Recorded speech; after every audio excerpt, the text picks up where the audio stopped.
Imagine a neighborhood where everyone borrows money to buy bigger houses because they believe prices can never fall. Then one person fails, fear spreads, and suddenly everyone tries to sell at the exact same time. You are about to learn why the 2008 crash was not just a banking failure.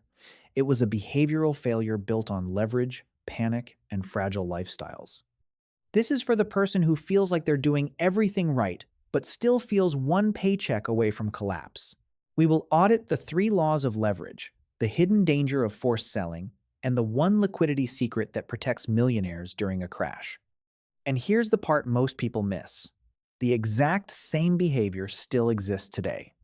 Stay with me, because the next crisis probably won't look like a housing bubble, but it will feel exactly the same if you haven't audited your margin. Here is the audit of the greatest financial disaster of our lifetime.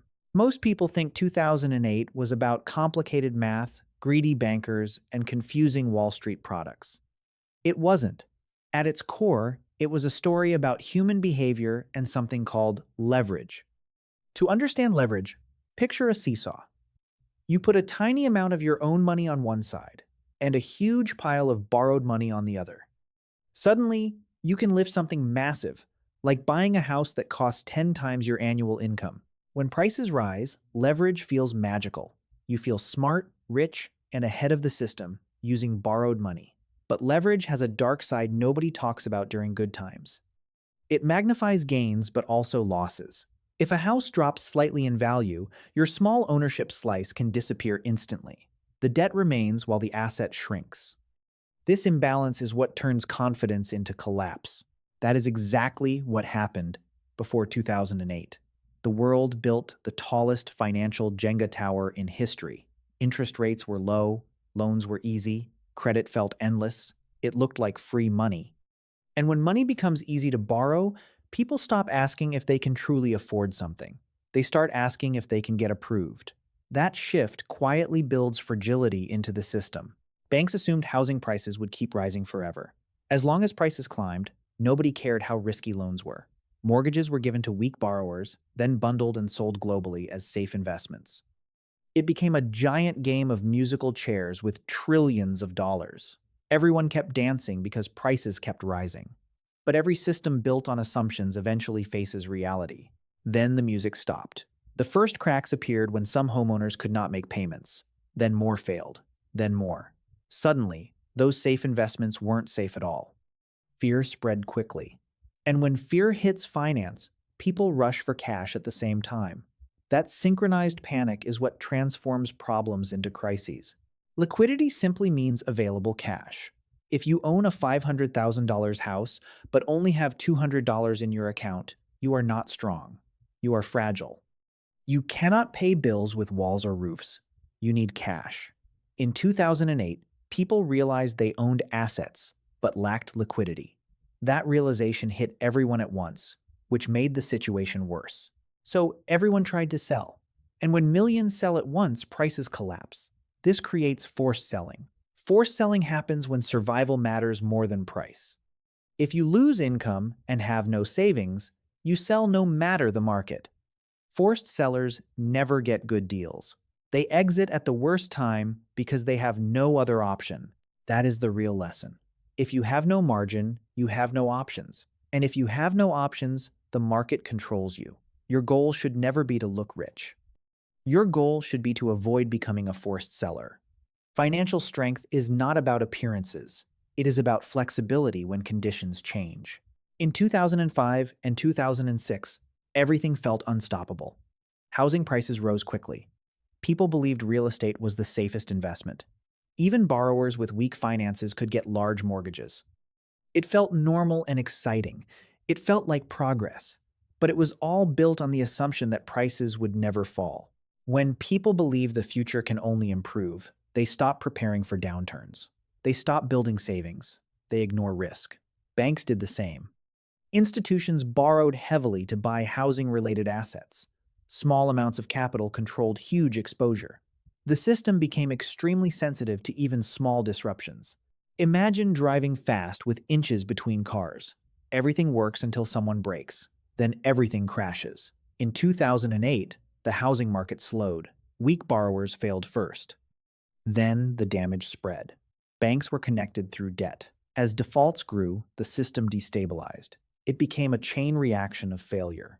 Ordinary people were caught inside this system. Many used rising home values like an ATM, borrowing for lifestyles. When prices fell, they owed more than their homes were worth. They became trapped. They couldn't sell or move. Their flexibility disappeared. Their lives depended on conditions staying perfect. The lesson was never that housing is bad. The lesson was that debt becomes dangerous when it removes your safety margin. Today, the same behavior continues.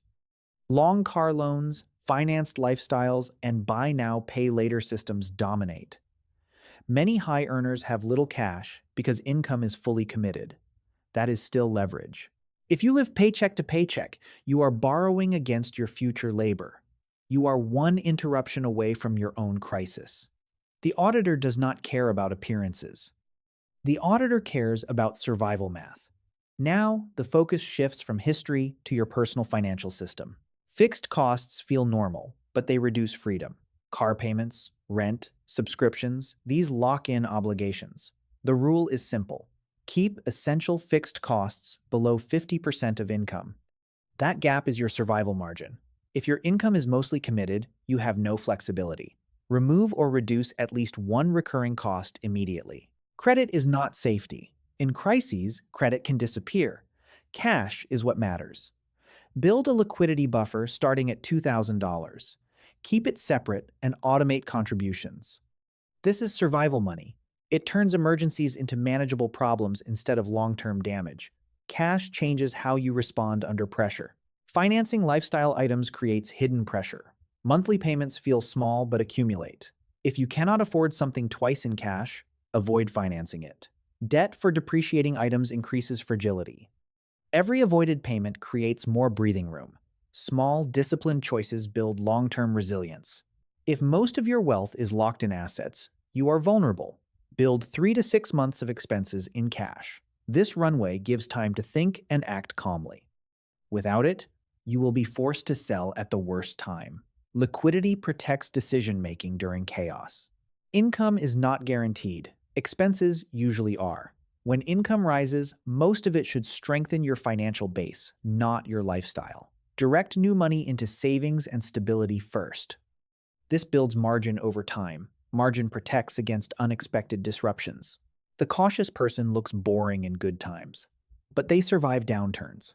Cash is not just money. Cash is time. Time to think, avoid panic, and make better decisions. Without cash, time disappears, and people without time make costly mistakes. The system rewards leverage. Banks, credit cards, and retailers benefit when people stay in debt. Fragility creates profit. The only defense is awareness and discipline. Systems built on endless leverage always break. The trigger changes, but behavior stays the same. Every fragile system collapses the same way, slowly, then suddenly. Preparation matters more than prediction. Audit your debt. Audit your cash. Liquidity is survival power. In crisis moments, cash matters more than returns. This week, audit your fixed costs and cancel unnecessary expenses. This month, build your liquidity shield. This year, build a survival runway. What risks are people ignoring right now? The next crisis will feel familiar. Do not become a forced seller. Build your margin and stay disciplined.